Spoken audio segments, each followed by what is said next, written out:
Everyone, వేడి వేడి రైస్‌లోకి గోంగూర పచ్చడి అలా వేసుకొని తింటే ఆ టేస్టే చాలా చాలా బావుంటుంది. పచ్చిమిర్చితో గోంగూర పచ్చడి చేసుకుంటే ఆ టేస్ట్ అనేది అదిరిపోతుంది. మరి ఆ ప్రాసెస్ ఏంటో చూసేద్దామా? దానికోసమని ముందుగా గోంగూరను తీసుకొని దానికున్న ఆకుని ఈ విధంగా తీసి పెట్టుకోవాలి. తర్వాత వాటిని శుభ్రంగా క్లీన్ చేసుకొని ఒక బౌల్‌లోకి వేసేసుకుందాం. మెయిన్‌గా ఇందులోకి పచ్చిమిర్చి అనేది మనకి గోంగూర పుల్లగా ఉంటుంది కదా! పచ్చిమిర్చి అనేది ఎక్కువ పడితేనే టేస్ట్ అనేది అదిరిపోతుంది. ఈ విధంగా సరిపడినన్ని పచ్చిమిర్చి వేసుకొని కొన్ని వాటర్ యాడ్ చేసుకొని స్టవ్ పైన పెట్టేసుకొని స్టవ్ ఆన్ చేసుకొని ఉడకనిచ్చేద్దాం. ఇలా కొంచెం ఉడికిన తర్వాత అందులోకి కొంచెం పసుపు, కొన్ని మెంతులు అండ్ ఒక స్పూను నూనె వేసేసుకొని ఉడకనిద్దాం. అది ఉడికేలోపు కడాయిలోకి మనము జీలకర్ర అండ్ మెంతులు ఈ విధంగా 2 వేసేసుకోవాలి. డ్రై రోస్ట్ చేసుకోవాలనమాట. మంచి స్మెల్ వచ్చే వరకు డ్రై రోస్ట్ చేసేసుకొని స్టవ్ ఆఫ్ చేసుకుందాం. గోంగూర కింద కూడా స్టవ్ ఆఫ్ చేసుకొని పక్కన పెట్టేసుకుందాము. ఈ 2 కూడా పక్కన పెట్టేసి చల్లారనిద్దాం.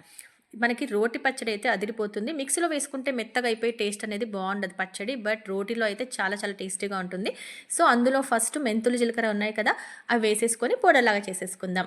ఎల్లిపాయలు కొంచెం ఎక్కువగా వేసుకోండి. గోంగూర పచ్చడిలో అదిరిపోతాయి అనమాట ఎల్లిపాయలు ఎక్కువగా వేసుకుంటే. తర్వాత అందులోకి మనం ఉడకబెట్టుకున్నాం కదా గోంగూరను, పచ్చిమిర్చిని సరిపోయినంత నాలుపు వేసుకొని మరీ మెత్తగా కాకుండా కచ్చా పచ్చగా దంచుకోవాలి.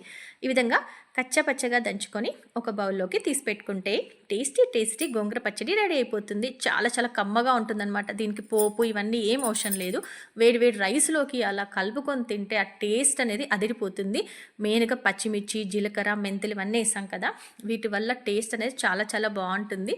పిల్లలైతే ఎంజాయ్ చేస్తూ అలా తినేసారనమాట. ఇంట్లో తినడానికి మారం చేస్తారు కదా, అలా బయట కూర్చొని సరదాగా మాట్లాడుకుంటూ అమ్మ చేతి ముద్దలు తింటే అమృతంలో ఉంటుందన్నమాట. అందులో గోంగూర పచ్చడి అయితే ఇంకా ఇంకా టేస్టీగా ఉంది. పిల్లలు మళ్ళీ మళ్ళీ అడిగి మరీ పెట్టించుకొని తిన్నారు. చాలా చాలా టేస్టీగా ఉంది. మీరు కూడా ఈ విధంగా డెఫినెట్గా ట్రై చేయండి. చాలా చాలా బాగుంటుంది. Thank you.